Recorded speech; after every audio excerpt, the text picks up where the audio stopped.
Hello friends, welcome to Chitraj garden. துளசி செடியை எப்படி வீட்டில் ஈஸியாக வளர்க்கலான்னு பார்ப்போம். இதை விதைகள் மூலமாக தான் வளர்த்தோம். ஒரு சின்ன தொட்டி இருந்தாலே போதும், ஈஸியாக வளர்க்கலாம். துளசி செடி மகாலட்சுமியினுடைய அம்சம். துளசி செடி வீட்டில் இருந்தால் மகிழ்ச்சி, செல்வச் செழிப்பு, நேர்மறை ஆற்றலை அதிகரிக்கும்.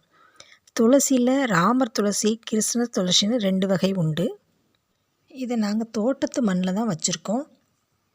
உரம் அதிகம் கொடுக்கணும்னு இல்லை, மாதம் ஒரு முறை ஒரு கைப்பிடி அளவு தொழு உரம் கொடுத்தாலே போதும். தினமும் 2 வேளை தண்ணி ஊற்றணும்.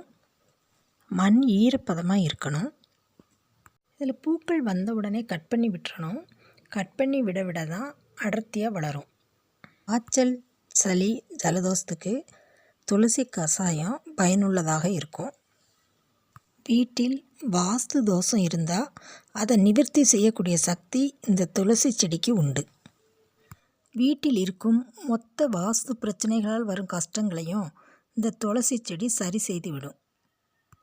பூஜைக்காக துளசி மாடத்தில் எல்லாரும் வளர்க்குறாங்க. பார்க்கவே அழகாக இருக்கும்.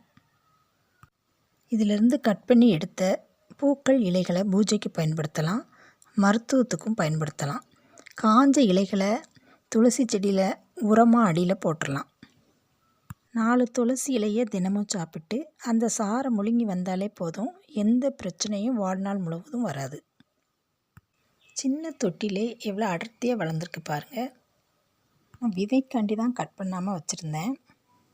பாசிட்டிவ் எனர்ஜி இருக்கணும்னா துளசி செடியை வளர்க்கலாம்.